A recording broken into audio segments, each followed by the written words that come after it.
Ladies and gentlemen, this is Scott Pollock, Chief Editor of the Critical Post Chicago news blog and the Critical Post Chicago Webstream TV reporting.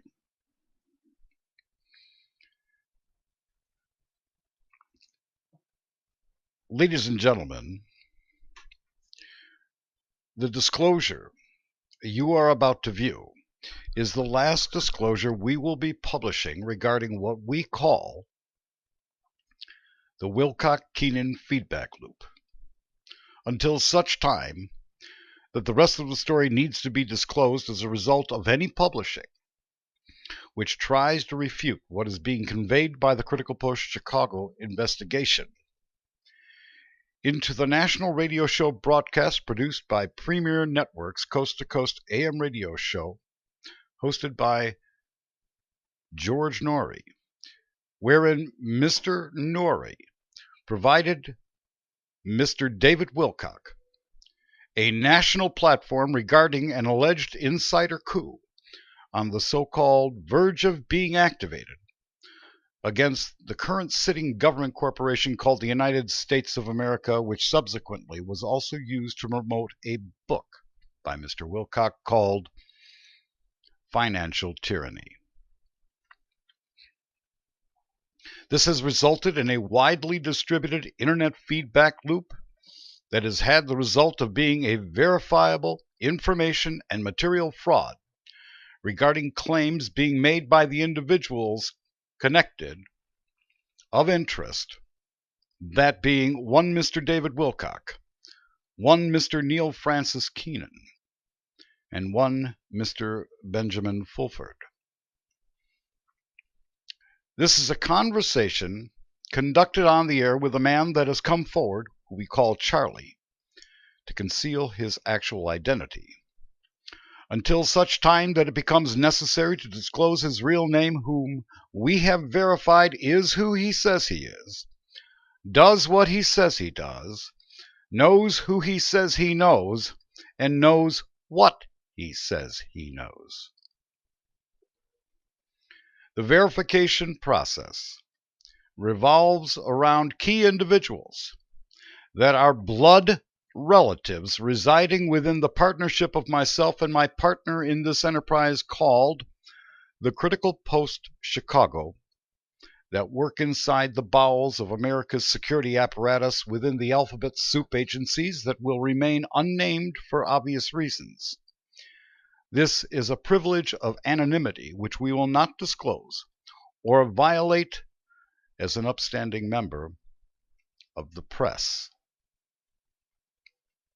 We have 100% confidence in the information being provided by the individual in this interview, and this confidence, as stated directly previous to this sentence, comes as a result of those contacts we have relations to within this organization.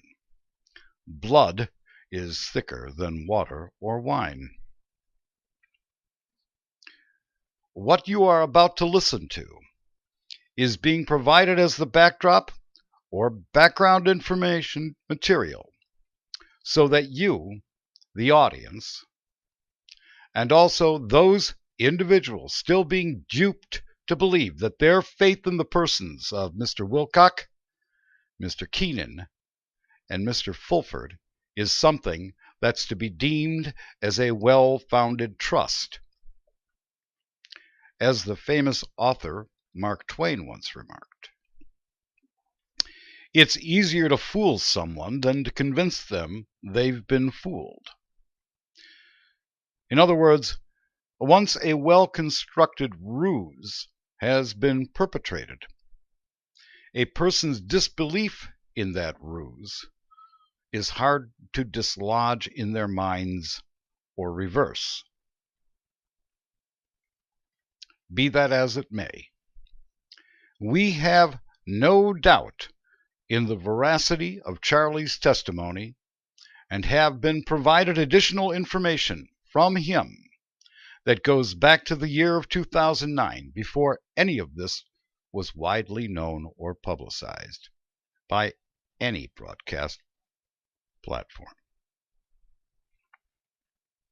Some of that documentation comes from one of the individuals named and is directly attributable to him.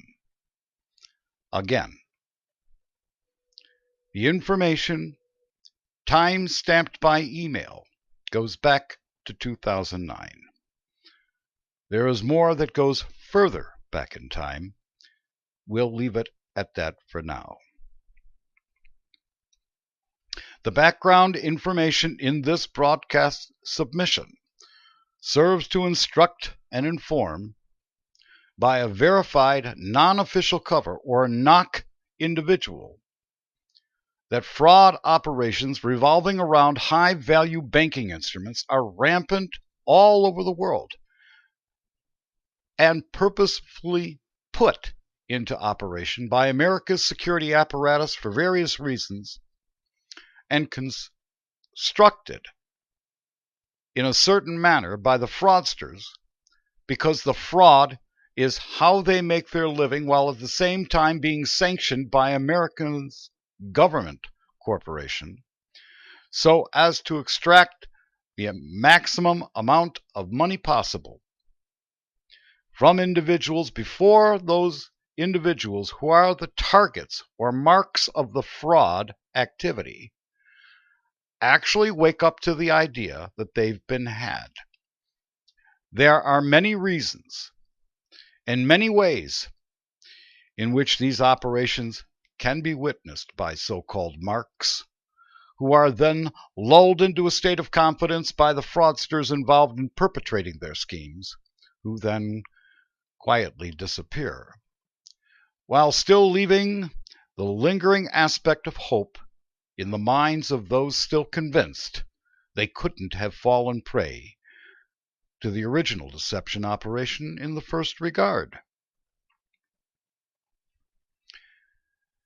We would also like to ask at this point that any individuals who have given any amount of money by way of donations, which can be verified, to any of the individuals mentioned here above, to please step forward and call us on the phone at 312-544-0134 or email Mr. Brian Sidler, our lead writer, at the following address, bsidler@thecritical-post.com.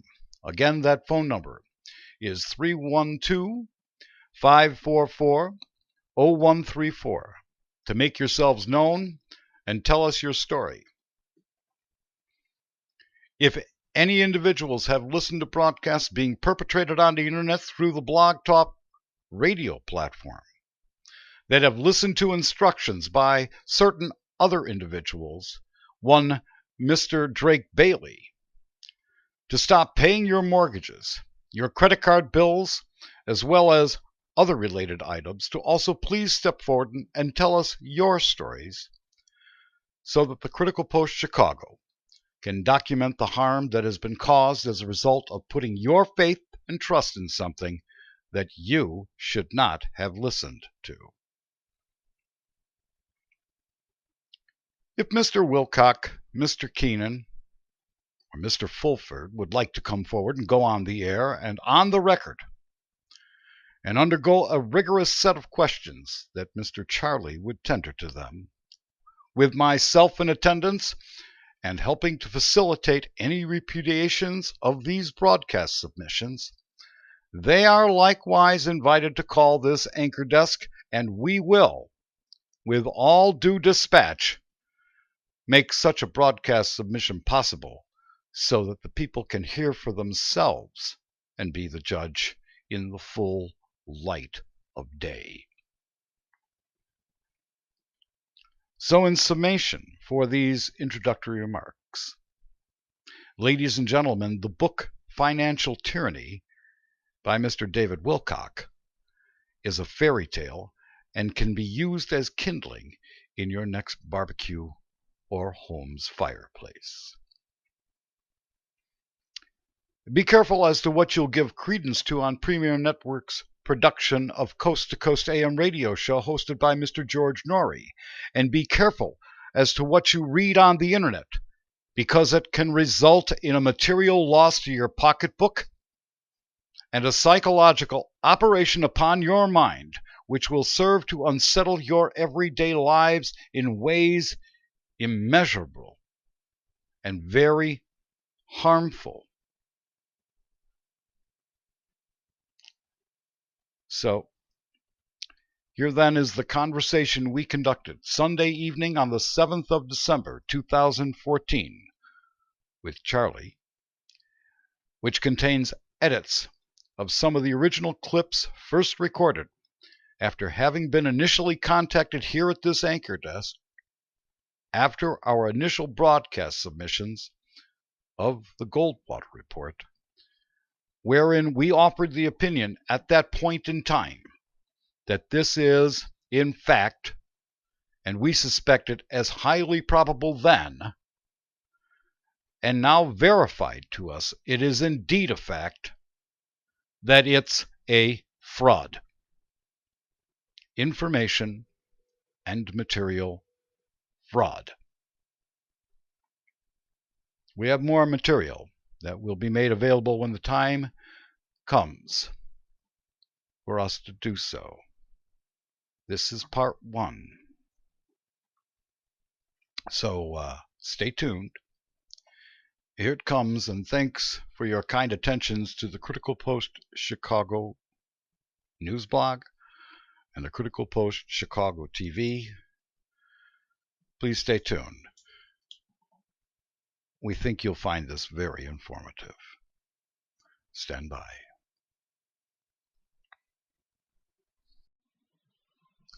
Ladies and gentlemen, this is Scott Pollock, Chief Editor of the Critical Post Chicago, the Critical Post Chicago TV, with our investigative reports. And I have on the line with me the individual that got a hold of our office after we put our phone number out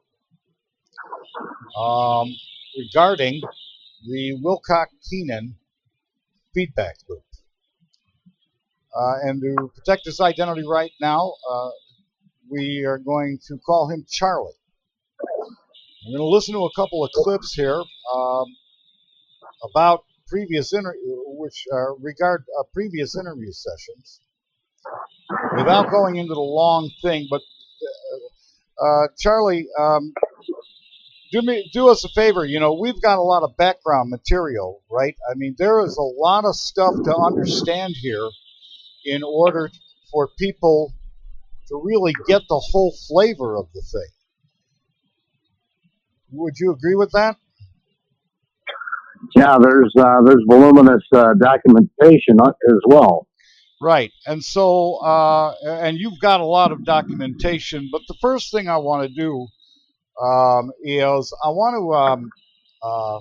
I mean, there's just too much stuff for them to understand exactly why this is a fraud and how it became a material fraud. So, you know, what I did was I, you know, went back and took a look at a couple of things. I want to play you a clip, okay? Where I basically, you know, told you that, you know, we found your bona fides and we cleared this. If you've got anything to add, please don't hesitate, okay? All right. All right. You have provided your bona fides to me, and I have checked on this bona fides through individuals that corroborate the fact that you're an investigator and your specialty is determining whether or not these instruments are fraudulent or real. That is correct. You are a recognized expert by assets inside, whether it's the CIA or the FBI or whoever is getting involved, including the Treasury Department of the United States. You are a quote-unquote asset that is a recognized expert about these pieces of paper with all of these, whether or not they are real or fraudulent. And you're a recognized expert by these entities. Is that correct, Charly? That's correct. I am a limited expert. Yes, I am a Okay. limited expert by the intelligence community of the United States government, Okay. and that encompasses a lot of agencies. Right. And what you mean by limited expert is you focus on specific kinds of instruments. Yeah, I've been doing this for quite a long time. How long have you been doing I do it, the Charly? research in the financial, in the intelligence community since 1971. Okay. Go So ahead. I've got a little better than 42 years. Okay. All right. So go ahead. With financial instruments, well over, let's see, well, anyway, I'm not going to go into that, but All right. So keep we're in back. mind that Yeah. I have to go back to the point where John Q. Public doesn't know a legitimate instrument from a non-legitimate instrument, one with a counterfeit seal. Let's take, for example, a U.S. Federal Reserve note coupon-type bond that's dated 1934 that has a magnetic strip that says U.S. government running through the entire bond down into the coupon. That magnetic strip that you see on $100 bills today in America, that just came out a few years back. So how is that strip going to be in the 1934 instrument? Okay, we're talking about laser etched stuff.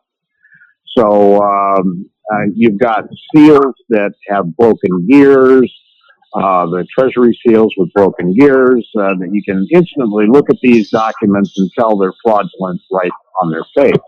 Right. There are, however, legitimate high-value financial instruments from banks, international banks.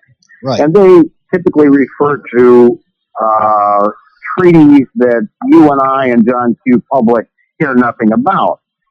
It involves agricultural commodities and other natural reserves, including gold, of foreign countries, and legitimate mass exchanges between countries. That the United States is instrumental in arranging. We've got the breadbasket of America here that sends wheat and corn to various countries around the world. You have provided. All right. So, Charly, is there anything you want to add to that? I mean, you're right now basically in this country, and as I recall from the interviews, you're no longer working as an asset in the field. Is that correct? That's correct. I'm no longer an international information asset for the U.S. government. And you had to sneak back in the country, didn't you? That is correct. And they basically, and the reason that you had to sneak back in the country, according to the interview that we conducted, is because there were certain operations that the United States government wanted you to do that you didn't want to do. Overseas, that's correct. Out there in, I believe you said Bosnia. In Eastern Europe. Right. Somewhere in Bosnia or something like that, right?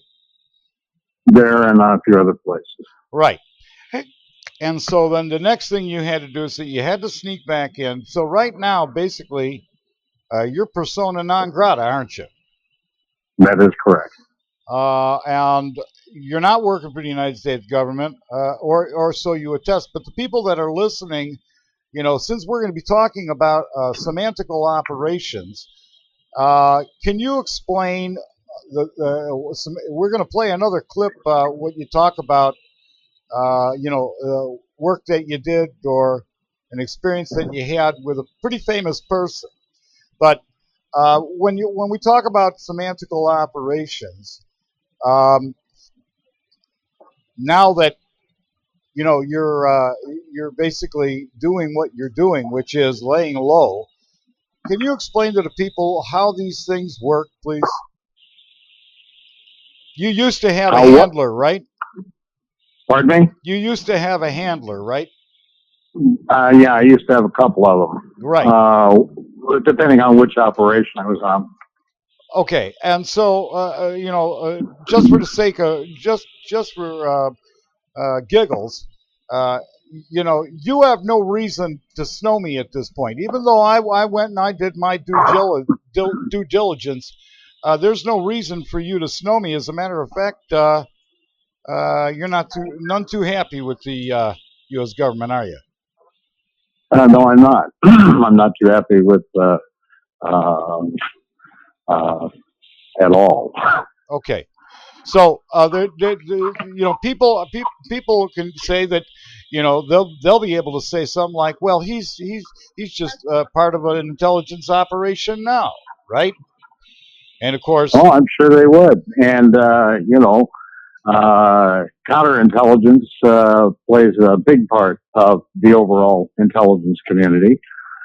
And there are a lot of ringers out there that profess to be whistleblowers who aren't, and are frauds. right? They're okay.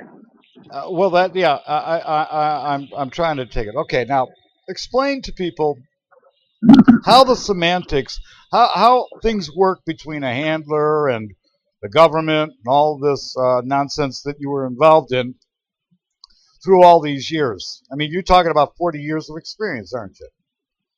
Well, not as 40 years of experience in the intelligence business, and we're speaking of foreign and domestic operations. I specialize in foreign operations since 1971, and I don't fool around with anything in my own backyard. Depending on where I'm at, it's not healthy to do. Right. So yeah. Go. Well, I didn't mean to interrupt you. Go ahead. No, if you're involved in international business or international, in my particular case, was the international information business.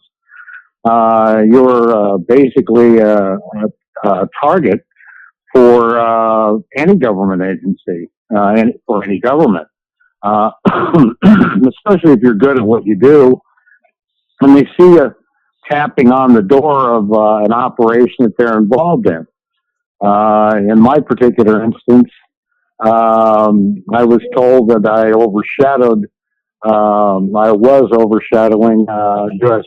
Government global operations with regard to this redemption program that they had, that the U.S. government had set up for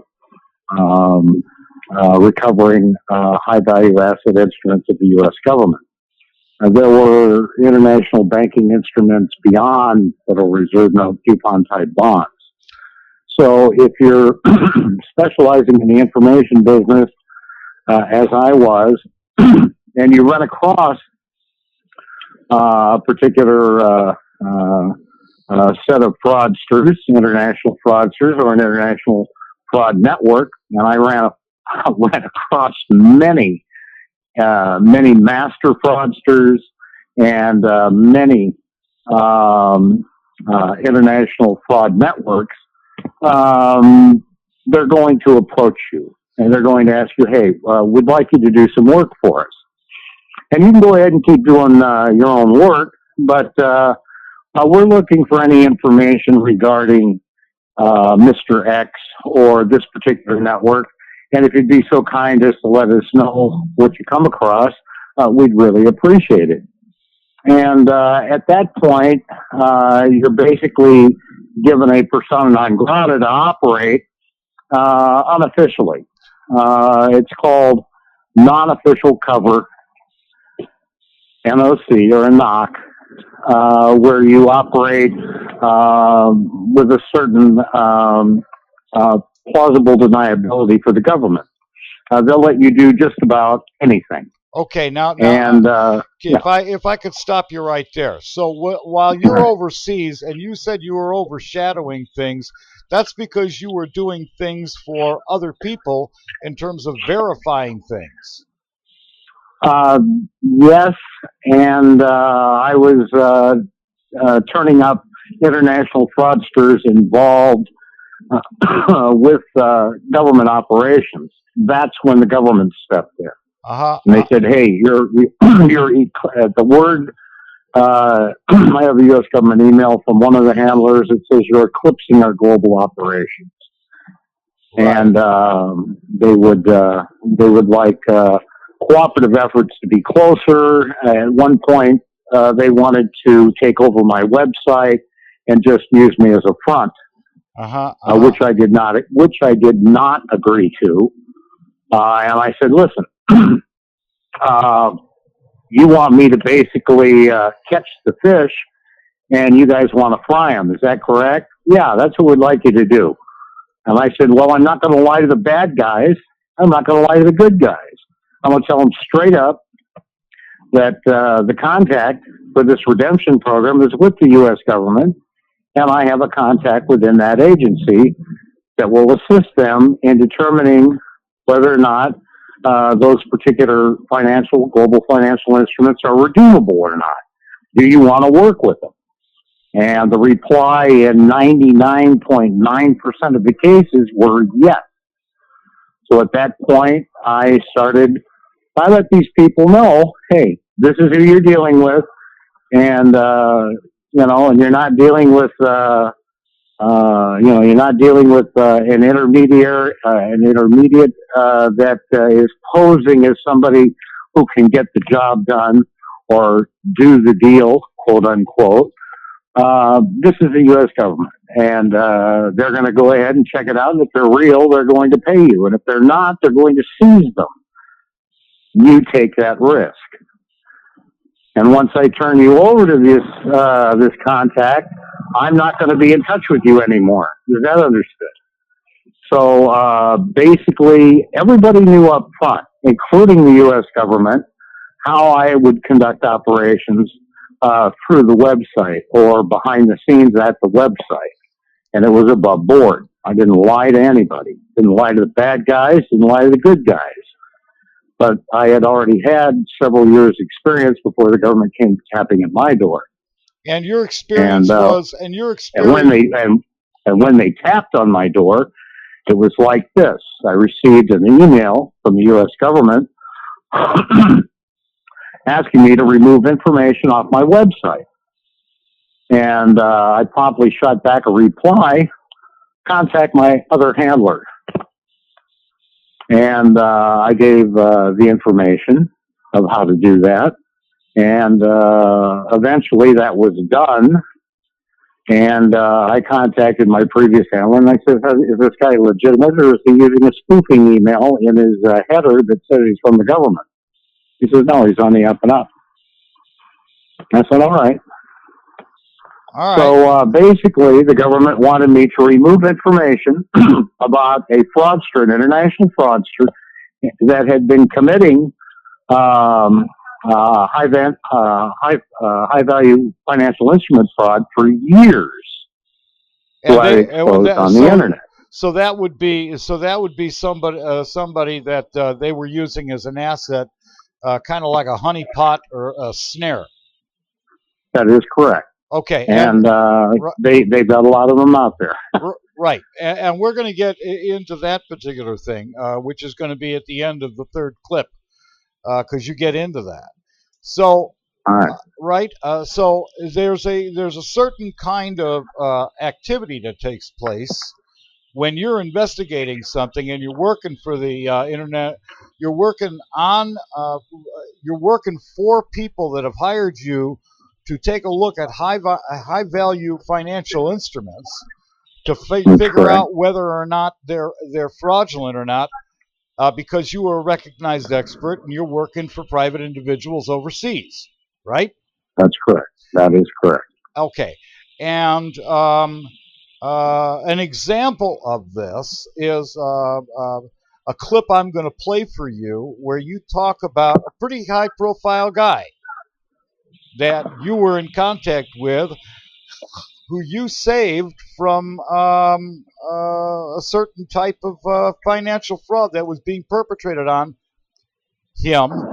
And as a matter of fact, as we'll learn in the clip, this particular person was actually being targeted by the United States government.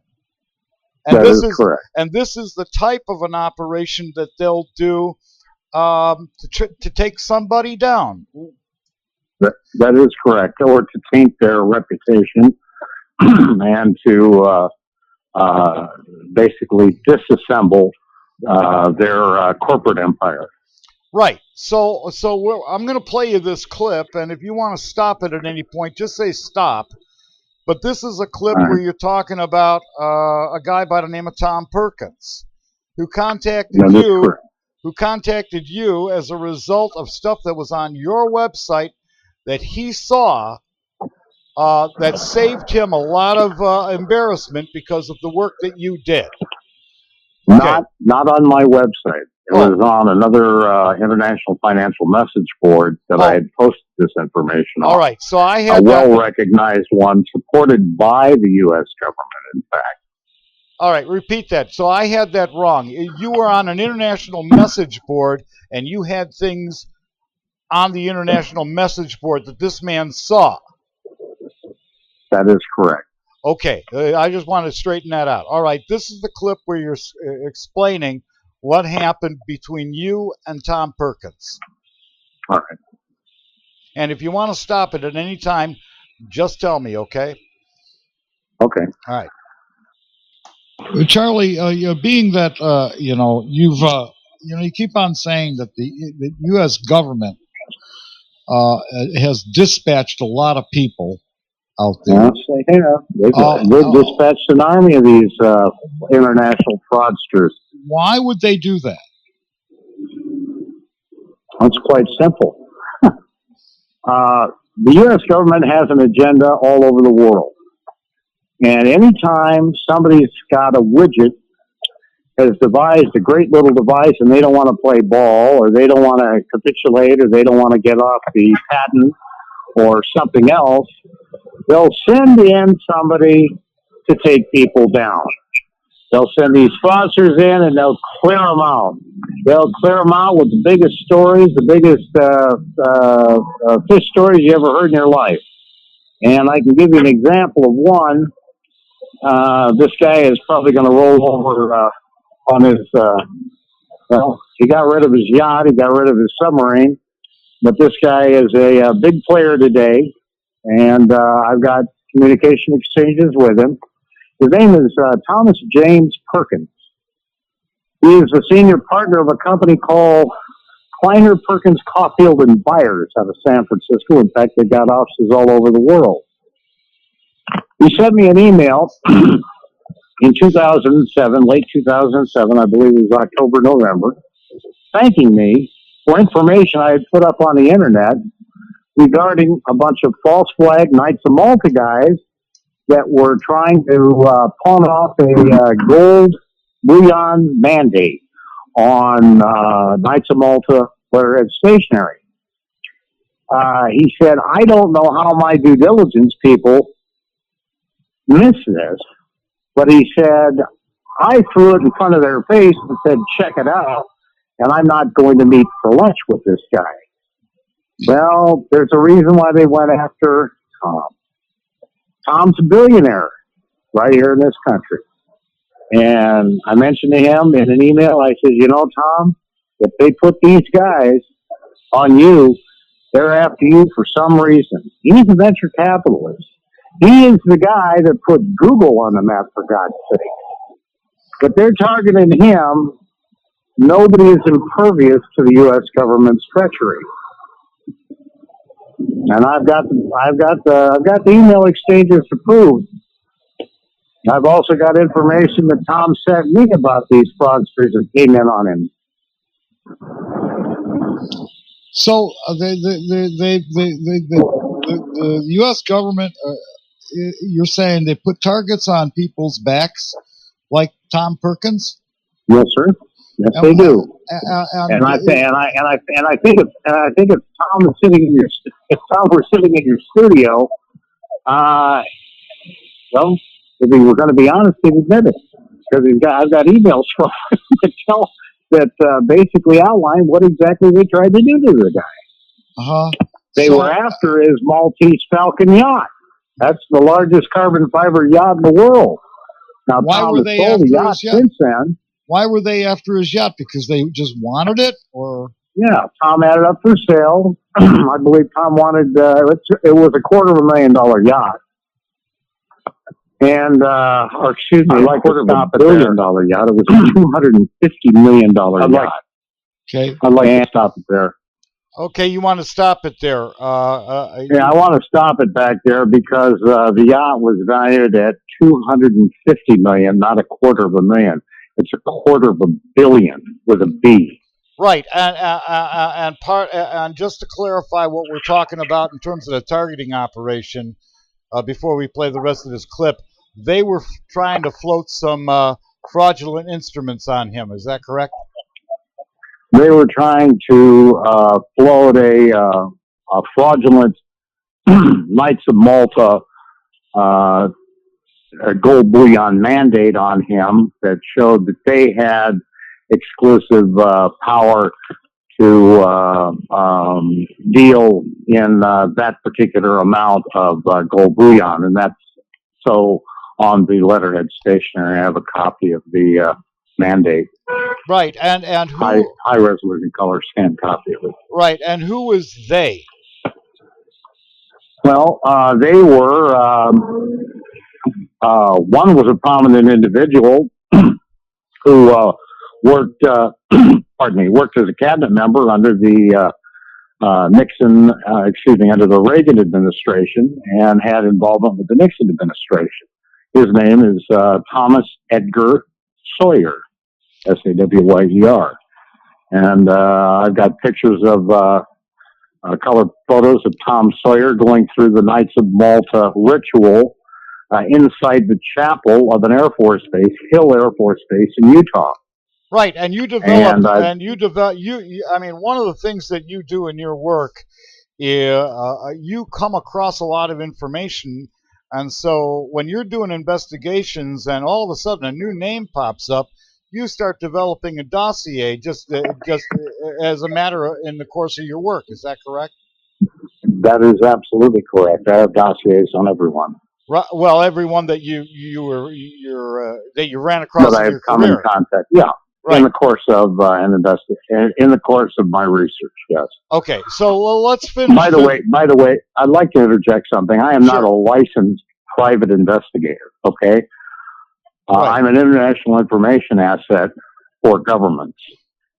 Right, right. Okay? Because of your in the course of research, you can call it investigations or whatever. But go ahead. Right, but that's because you know what you're looking at when you're looking at it. Yeah, a little bit more so. You won't find me in the yellow pages, and you won't find people such as myself in the yellow pages. We are an odd bird. Okay, right. odd group of birds. Right. Okay. Let's finish this. All right. So they Thomas G. Sawyer was targeting. We're coming Thomas Edgar Sawyer. Pardon me. Thomas Edgar Sawyer and a gentleman by the name of Alan. A-L-A-N Cockburn-Smith. Okay, Cockburn good. Smith. And they were running a game down on Tom Perkins, and that's what we're talking about here, right? That is correct. Okay, let's finish this. And these guys thought they could snake it out of them with this gold mandate, legitimatized by the Knights of Malta. So they had a guy by the name of Alan Cockburn Smith and a guy by the name of Thomas Sawyer, who was a presidential appointee under the Nixon and the Reagan administration. And I've got his dossier, and I've got pictures of Tom Sawyer being knighted into the Knights of Malta inside the chapel at an Air Force base in Utah. I got copies of his phony Knights of Malta passport. I've got copies of his U.S. passport. And one of the guys involved with Thomas Sawyer and Alan Cockburn Smith was a guy by the name of Craig Leonard Hubner, Hubner, out of Australia. And Craig Leonard Hubner was involved with the Philippine Gold instruments tied to UBS, Union Bank of Switzerland, the same garbage in the Sukarno notes that Keenan's talking about. They're all part and parcel of it. They're like peas in a pod, these guys. You know, and some of these names are not going to make any sense to anybody, but I know my files do.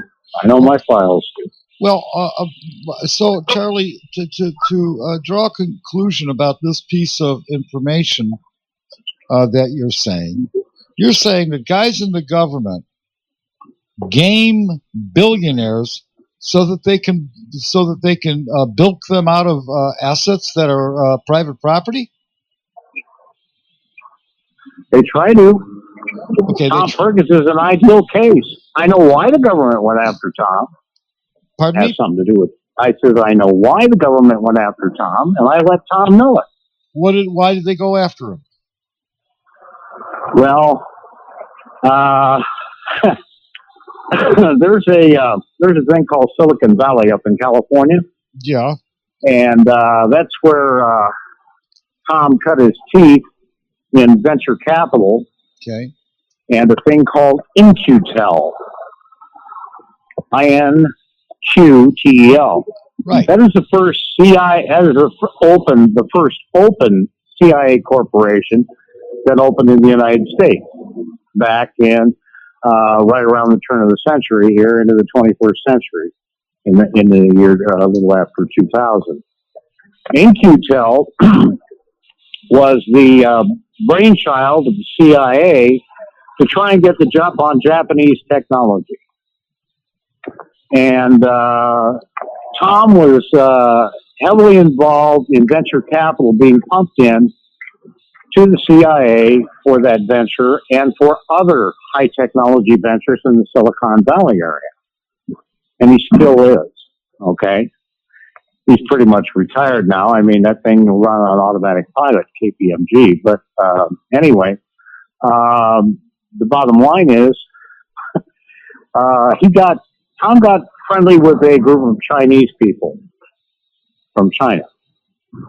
And I think that's why the government went after him, because the government got scared. The government didn't want China having certain information. So that's why they went after Uncle Tom. You follow what I'm saying? Sure. There's always a reason. You don't target a billionaire with a high profile that you've been swapping spit with for a long time unless you think the guy has turned or selling out the farm. Truly the farm. All right. And that is something I have sat on for a long time, and you're the first one that's ever heard about that. I'm very thankful that you told me that. What you're describing are the kinds of semantical operations that occur in order to discourage people from doing things. Well, it's to get them to cooperate. Charlie. All right. So that's the end of that clip. Is there anything you want to add to that, Charlie? For that clip, no. Other than the fact that I do have an exchange of emails that went on for years with Tom and myself regarding various things. And just the fact that Tom could not wrap his mind around why those particular individuals would spend so much energy trying to con him when, and this is in Tom's own words, when they could use that type of energy for good purposes and, for creative things, for good purposes that would benefit them financially beyond their wildest dreams, and avarice. So, why would they do such a thing? Tom could not wrap his mind around why. okay, why these guys, these international fraudsters, would get together and target him like that. So I basically replied and let him know why, and I gave Tom examples of the First International Bank of Grenada where they went after another guy's yacht. Right. Right. And we're going to get in. And we're going to get into the First National Bank of Grenada clip right now, because that is the background story that's behind all this stuff that Keenan injected himself into. Would that be a correct characterization of that? That is correct. Well, he went treasure hunting in an area that he knew nothing about, and he sat there like a child sitting on a stoop, being educated by other international fraudsters. And then he came up with a line, basically the general consensus, him believing it, and then prophesied that to the public through various people, and various people jumped on the bandwagon with Neil. All right, right. Yeah. Right. Let's then listen to where you're telling me about the work that you did regarding the First International Bank of Grenada and how you got involved with that. Let's listen to that clip, okay? And anytime you want to stop it, you want to explain something to the folks, then just shout pretty loud, and I'll hear you, okay? All right. Let me start the clip here. All right, Charlie. We're obfuscating your name for obvious purposes because of what you do. And I want to stop it there just for a second, because I want to the backstory on you calling me is because of the Goldwater report, and we put our phone number, and that was why you called me. Well, I listened to the Goldwater report. I listened to the way you were able to enunciate and elucidate quite well in the broadcast. And I said, here's a guy that doesn't fluff his lines. And, he's targeted people that I know about, and somebody needs to lend some credibility to what he's saying. Otherwise, it's all hot air.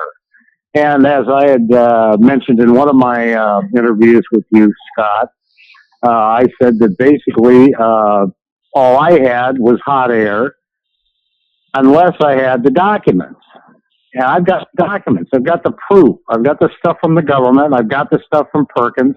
I've got the stuff well over a decade of all these games, these instruments, and I also have some background knowledge that was never published. What was published on my internet site was a fraction of 1% of what I had in my file. And I remember you telling me that you haven't called anybody in 10 years.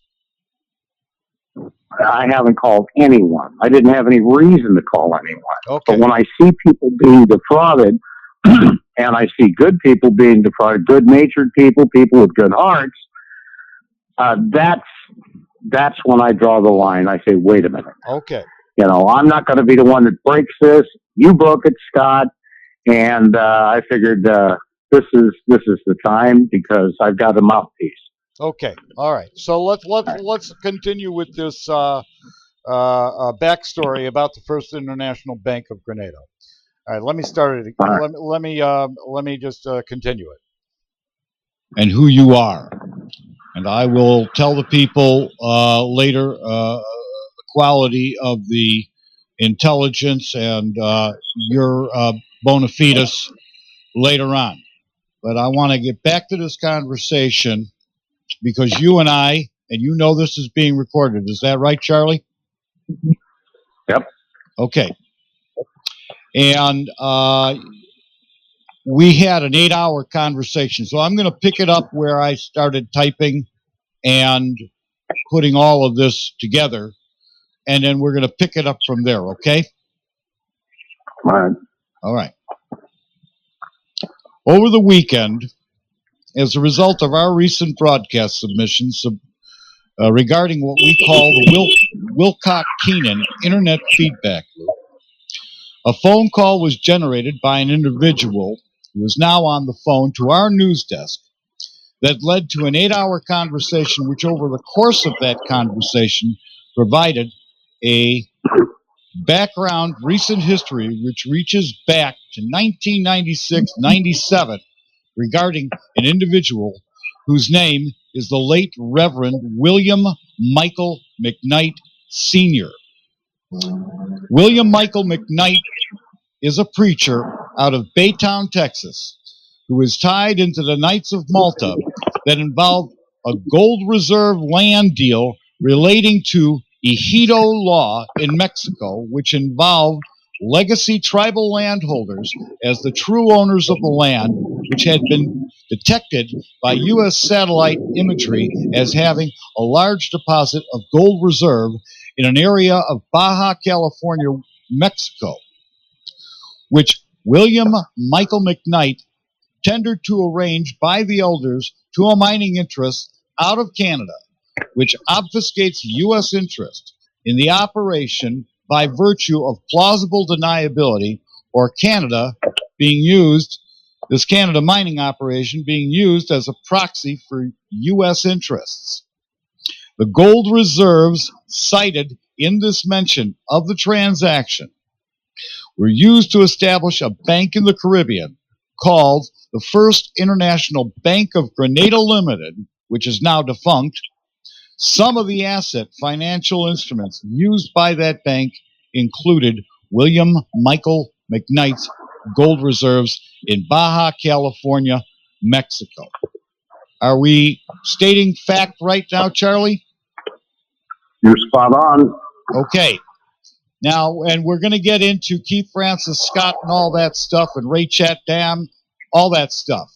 But I want you to pick it up from that. So, used by the bank that included William Michael McKnight's gold reserves in Baja California, Mexico. And then I want you to start from there. I'm going to tie this into Keith Francis Scott and Ray Chatdam and lead it straight to Mr. Neil Keenan. Go ahead. You have the floor. And if I'm getting a bad signal from you, I might ask you to stop and repeat something. Okay, Charlie? That's fine. All right. So I think it's important. I think it's important to note that the First International Bank of Grenada had a predecessor bank and also had a reinsurance organization or entity that bounced from area to area in the Caribbean, and from Antigua to Grenada to Barbados and many other locations. I'm getting feedback.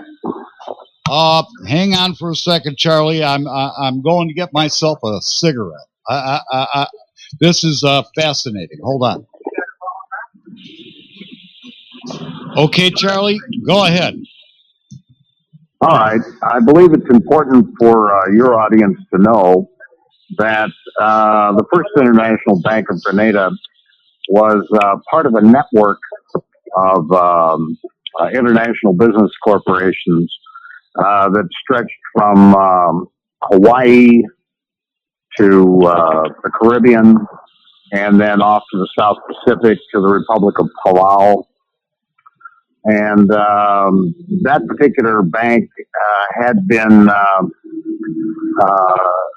set upon by people from Canada and the United States who... You spoke up there. Yeah. It also extended into Uganda, Africa, and the African Federal Reserve System in that particular country. Okay. All right. So we're going to anything further to add to that? No, not at this time. Okay. Who offered that particular bank international financial asset bank paper from the Bank of China, Bank of Japan, numerous other banks, gold reserves not only from Baja California, Mexico, but also gold reserves in Montana, tied in with some Mormon interests.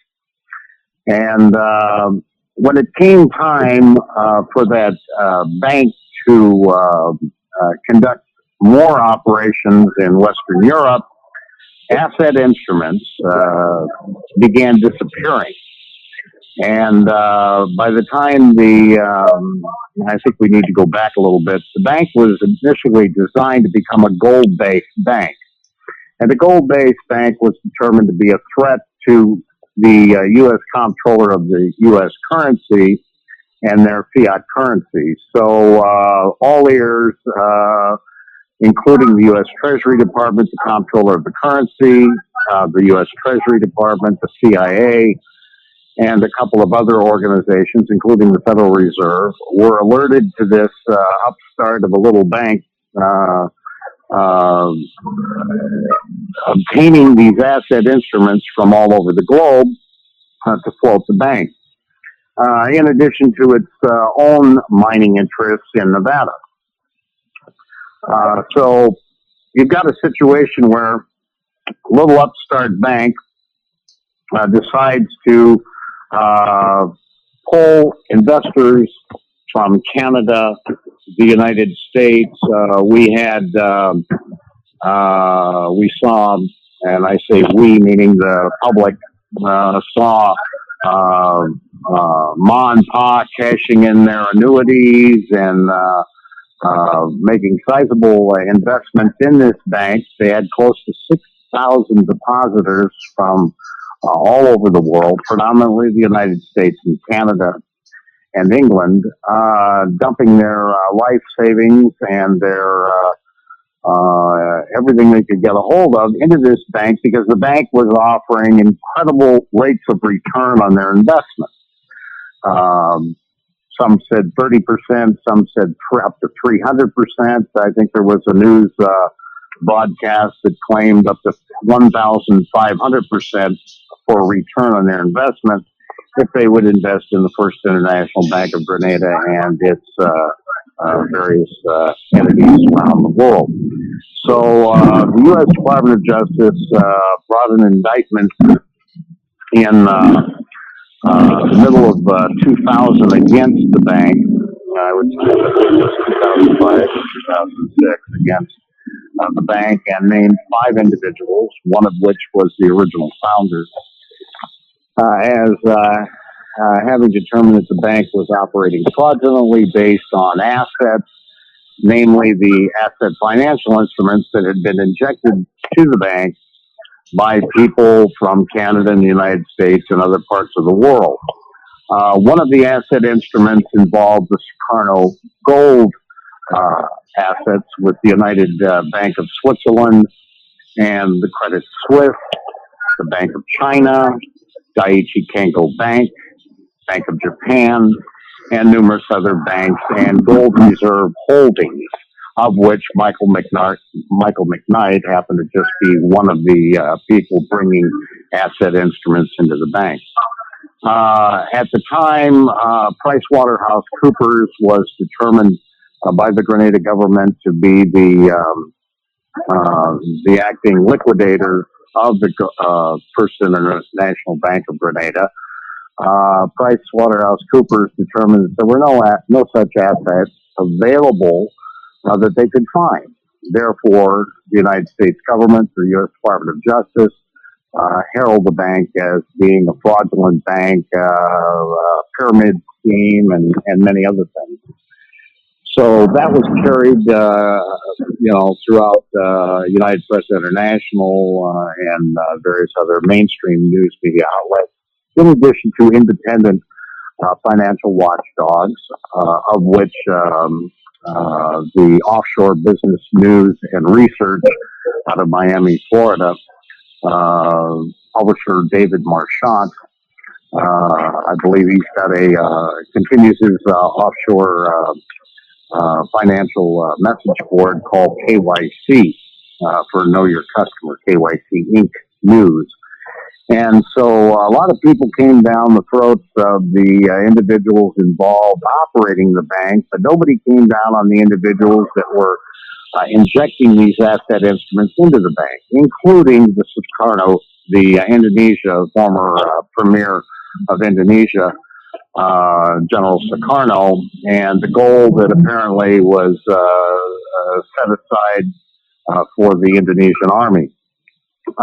There is a long history of the various asset instruments, and I'm speaking of bank instruments, whereby the United Bank of Switzerland had a client bank, in fact, several client banks that held the gold. It wasn't just the United Bank of Switzerland. Credit Suisse and numerous other banks were client banks of UBS. So you've got all these asset instruments being funneled into First International Bank of Grenada, and that's where I became interested. And also, I also was hired by the founder to find out where the hell his asset instruments went, because he says this thing was not a fraudulent bank. These things were legitimate asset instruments that we had attorneys run due diligence on, and this thing's bigger than I'd like to interject something at this point. You'd like to add some detail here, Charlie? Yeah. Something needs to be added here. There was another NOC involved in the First International Bank of Grenada. Non-official. Actually, there were two. Two other non-official covers. Two non-official cover government intelligence agents working non-officially for the U.S. government. One was out of Canada. One was out of Ireland. Okay, go ahead. The one out of Ireland, the first one that injected the initial asset instruments was a man by the name of Robert Earl Palm out of Canada. The second one is more interesting. His name is Gabriel Francis McEnroe, and that's Gabriel McEnroe worked for the same handler I did later. Gabriel's job was to get the asset instruments out of the bank. Robert Palm's job was to inject the asset instruments into the bank. One point of note, and the reason why I interrupted, is that Gabriel McEnroe had run the asset instruments, the serial numbers, off of the asset instruments that the bank had provided him for show. This is a very long involved story, so I'm going to try to cut to the chase. Wait. Stop for a second. Stop for a second. I want to clarify that. He was running the numbers to do what? From the asset instruments to do what? He was looking at the numbers on the asset instruments at the bank in Grenada. He was sent down by the U.S. government to get the asset instruments out of that bank. Okay. That operation was conducted by Team 6 out of Portland, Oregon.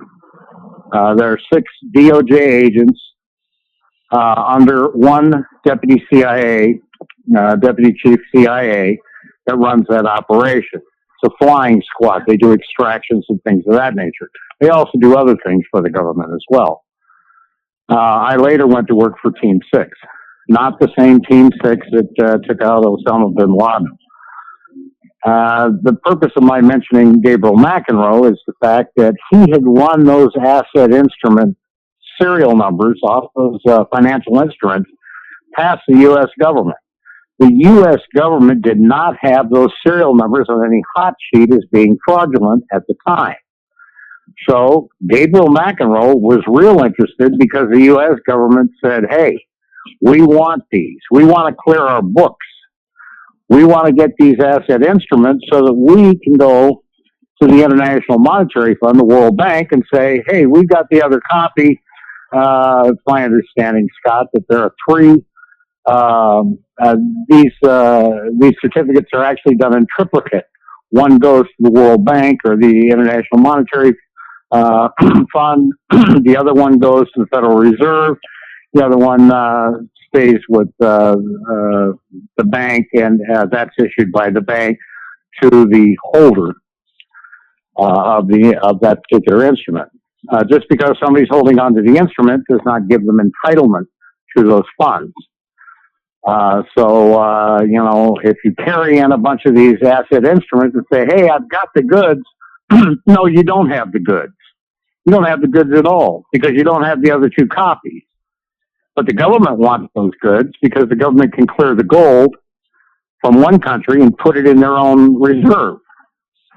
So McEnroe on the First International Bank of Grenada ran the numbers off these certificates and found out the U.S. government didn't have any of them on their list of fraudulent instruments. So the founder of the bank wants me to find the instruments, wants me to find out where they went and what happened to them. Well, I did. And 2 or 3 days after I did, the founder, my client, was dead. That's where that ended. Okay. So there are legitimate instruments and there are non-legitimate instruments. The non-legitimate instruments, you'll probably see people waving in their hands over their heads saying, hey, I've got several $1 billion in gold and here's the certificate to prove it. And it's a bearer instrument. No, it's not a bearer instrument. There's a lot involved. Okay. All right. So let's pick okay. Let's pick Go ahead and continue. Yeah, right. I mean, we're not going to get into Chiasso right now. We're just going to take it to the end of this story, okay? This is just part one. People have to understand the backstory about all of this to understand how somebody inflates a story to make money. I mean, that's what it's all about. There's a lot of fraudsters out there, and some of them are doing things for the government either because they're wanting to, they think that they might be doing something for themselves, and they don't really even know that they're a pawn in a game. Wouldn't that be a correct statement? That's correct. Okay. That's a correct assessment, yes. Okay, let's continue to work this story. Trying to pull a lot of shenanigans, and I says, well, listen, if I find that you're lying to me, I'm gonna cut you worse than you see the mainstream news media. So I'm gonna take that back for a second. Hired by the founder to find out where the hell his asset instruments went, because he says this thing was not a fraudulent bank. These things were legitimate asset instruments that we had attorneys run due diligence on. And this thing's bigger than GM. You've got the Federal Reserve trying to pull a lot of shenanigans. And I says, well, listen, if I find that you're lying to me, I'm gonna cut you worse than you see the mainstream news media. So I worked in the background with a group of defense lawyers for the individuals that were indicted by the U.S. government to determine what exactly was going on. So at one point, the U.S. government came to me and said, hey, we'd like you to work for us. And I says, hey, that's nice, but I've already got a client. If I find anything fraudulent involved, why, you damn right. I will be more than happy to cooperate and feed you what I can find out. But I said, in the meantime, I'm tracking the instruments, I'm doing the research, and so for a good 4 years, 18 to 22 hours a day, I dug into this thing 7 days a week and made it basically my life's quest to find out whether or not this thing was really a legitimate bank operation or what. In the end, it turned out that these asset instruments were being injected into the bank by what is better known as international fraudsters familiar with running high-yield investment program schemes to generate commission fees and things like that they walk off with from the investors, and they throw their hands up in the air and say, hey, well, listen, I invested your money, and I can't help it if the bank was no good, or I can't help it if the base interest on the investment went away. Not my fault. I was just, the guy collecting the commission fees. And so the U.S. government stepped in the late 90s, early 2000, and closed this bank and its operations now. PricewaterhouseCoopers could not find the asset instruments. They vanished. They said even if there were any, they were probably fraudulent anyway. So the people that injected the instruments were international fraudsters hired by attorneys as cutouts for the U.S. government. All right, now so you've got attorneys. Now, when you say cutouts, please disambiguate that term, Charlie, and make sure Charlie, you don't use your name. Okay. Well, one of the things that Charlie knows is Charlie knows when he messes up, and but I haven't messed up yet. Yeah. Okay. Well, except anyway. one. Yeah. Right. So now. Anyway, disambiguate the term cutouts and then proceed. Okay, when the government needs something done where it is able to retain plausible deniability, in other words, nothing comes back to the government, select government agents will contact an attorney, a specific attorney, and that specific attorney is known as a handler for the U.S. government operation, whatever it may be. That attorney acts as the middleman between the U.S. government and the international fraudster running the game. And when I say international fraudster, I'm talking about global financial schemes run by quite a few con artists out there that are being picked up on late in the game because, unfortunately, you've got innocent investors mixed with individuals that the government is actually targeting through these investment schemes to either break them financially or to cause embarrassment. So it's a secret game that's been going on for decades, since the 90s, to embarrass those that the government wants embarrassed for whatever reason, so that, number one, it either doesn't get a federal contract, is labeled as a hands-off entity because of taint, but the government actually institutes and injects the taint into those organizations. So here we got this little bank in Grenada. Yeah. Taint. We got this little bank in Grenada. T-A-I-N-T. T-A-I-N-T. Yeah, they okay. taint they taint the principals, they taint the officers of the business entities, whoever they need out of the way. They send these international financial fraudsters in as investors and to try and prop up these companies with phony asset instruments. So this is an ongoing operation that's, like I said, been going on for decades. The public doesn't know anything about it. The only thing they know is XYZ company was a bad company and it had a lot of investors, and it was determined to be a fraud. And of course, the principals of the entity go to jail, and they're looked at as the bad guys. So and to clarify something, so there are a lot of these quote unquote I guess you call international fraudsters that know they're perpetrating a fraud. They collect, but in the meantime, what they're doing by perpetrating the fraud is collecting funds for themselves by virtue of commissions. Is that correct? Yeah, and the government basically blesses that whatever whatever commission fees you received off this particular investment. It doesn't matter whether it's by hook or crook. You go away with that, and we'll protect you and make sure nothing happens to you as long as you play ball with the government. And that stretches all the way to Interpol. Is that correct? Interpol has been used by the U.S. government for a variety of operations. Yeah. All right, go ahead. So then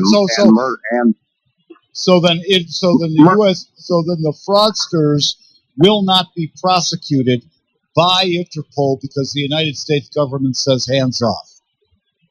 Well, the contract with the MLAT agreement, the Mutual Legal Assistance Treaty, to extradite these individuals, you've got to have Interpol basically do the detainer, and they're basically shaking hands with the U.S. government on certain operations. And of course, the U.S. government is certainly not going to go to Interpol and say, hey, we want our prize fair-haired boy that's defrauded all these people out of millions of dollars to go to jail,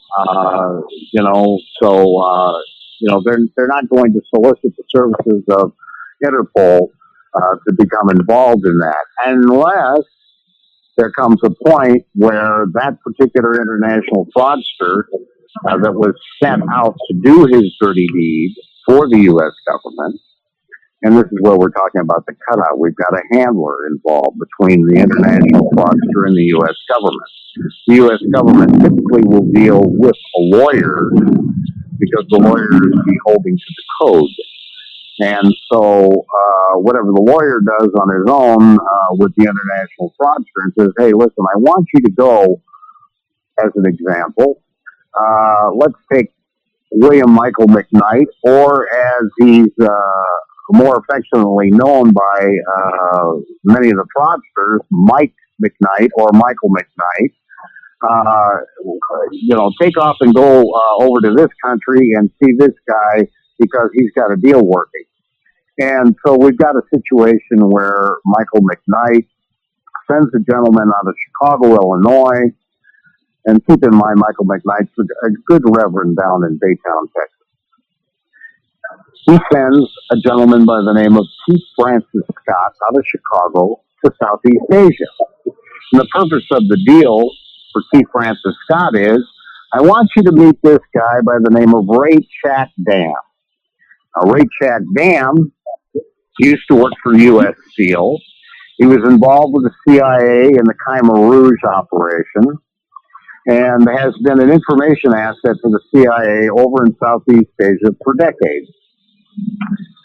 So apparently Ray Chat Dam has something up his sleeve. So here goes Keith Francis Scott out of Chicago when he lands in Southeast Asia, where he pairs up with Ray Chat Dam, who claims, and on letterhead stationery of the U.S. Treasury Department, that he is the holder of the global collateral accounts involving the Sukarno assets, the gold assets that were supposedly hidden in the Philippines, hidden here, hidden there.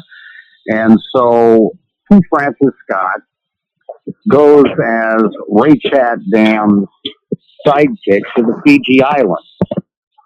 And in the Fiji Islands, he tries to arrange a deal with, once again, landholders on Fiji, and tries to pump up the Reserve Bank for the Fiji Islands, and that was a $3 billion deal that fell flat on its face. And there is plenty of video tape and audio tapes of Keith Francis Scott sitting in front of the group, letting the group of landholders know in a press conference that the Federal Reserve takes instructions from Ray Chat Dam and a thing called the Office of International Treasury Control, who is the holder or the entity over the global collateral account. Now, I want you to stop there. I want you to stop there. The Office of International Treasury Control was, because there's a website that also Wikipedia cites as basically a fraudulent website in terms of what it attests itself to be. Is that correct? Well, that is correct, and not only that, but the Office of International Treasury Control entity, the organization that Ray Chatz Bam and Keith Francis Scott got together and put together, also hijacked one of the United Nations web pages and made it theirs. I have the documents on that and photos of that. But this is a clever organization run by the U.S. government in the background with these international fraudsters and information assets for the intelligence community, designed to defraud on a wide-scale basis globally people around the world and get them convinced that these particular documents, whatever they're pushing at the time, are legitimate instruments. Now, here's where it gets real confusing, and it gets real confusing to the public. The public doesn't know whether the asset instruments, financial instruments from these banks are genuine or not. And the U.S. Treasury Department and the Secret Service Foreign Branch, CIA, know this. So what they have is a guy out of Java in Indonesia who is a rebel terrorist for the legitimate government of Indonesia, creating these documents and spreading them around the world out of Indonesia. This goes back to the early 90s, late 80s, early 90s. So if you're looking at these asset instruments, you don't know, the common man or a novice would not know a legitimate asset instrument.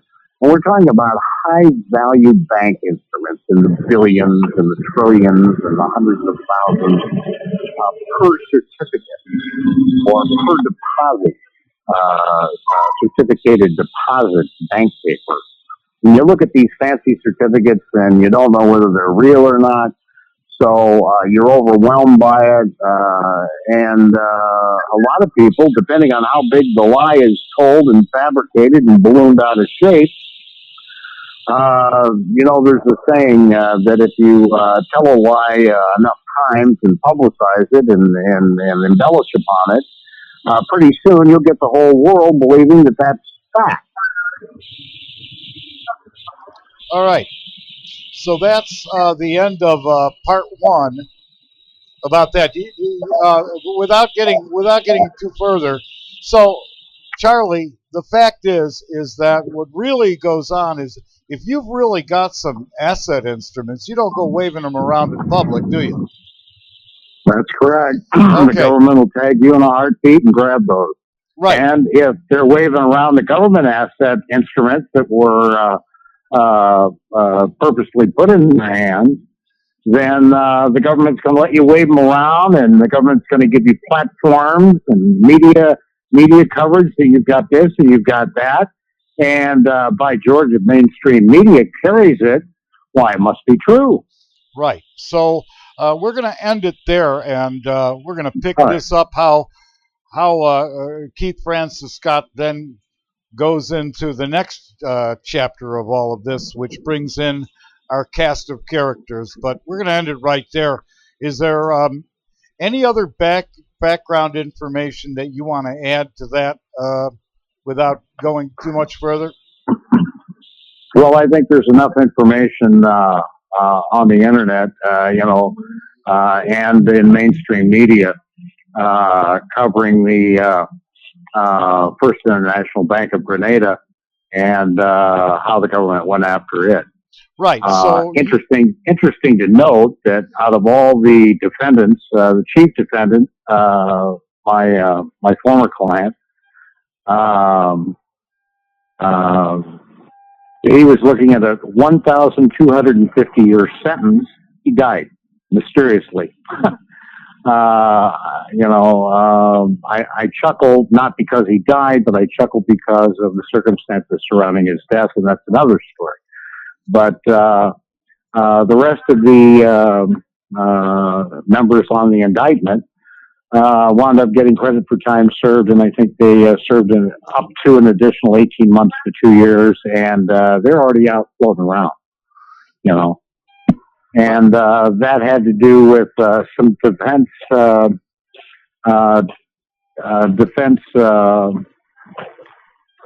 information for their defense lawyers that I dug up regarding a special legal loophole to pull Gabriel McEnroe in and put him before a court of law and ask him specific questions that only I would know. And at that particular juncture, the U.S. attorney in Portland, Oregon, called a conference with the attorneys and said, look, we're going to go ahead and make you guys a deal. Your defendants have already served X number of period of time behind bars as they're going to trial, and if they go ahead and plead guilty, now it's anything to get the guilty plea, because the government doesn't want to be proven wrong, but the government doesn't want to bring their NOC agent in. And I found a way to pull the NOC agent in, and that's what the defense attorneys were threatening the government with, of how it could be done overseas at an embassy. And I had tracked him down. So there are certain provisions for getting testimony out of a NOC agent after the fact. And that's what I presented to the defense, and that's what the defense presented to the U.S. Attorney's Office. And then, not surprisingly, the U.S. Attorney's Office came to them and tabled a deal, and the defendants were advised by the counsel to go ahead and take the deal, which they did, and that resolved that story, and that was the end of it insofar as the U.S. Department of Justice went and the U.S. court system. But a lot transpired after that, so... Okay. It's important to see how these things wrap up, and there was not much to do in mainstream media as to an 18-month or 2-year sentence for these defendants, because the government was threatening them with hundreds of years behind bars. Okay, so we're going to leave it off there, but Charly, you're not reading from a script, are you? No, because there's not been a book written about this. I pretty much had to live the life and see what I saw and experience what I experienced. And it's been a long road for me. I'm tired.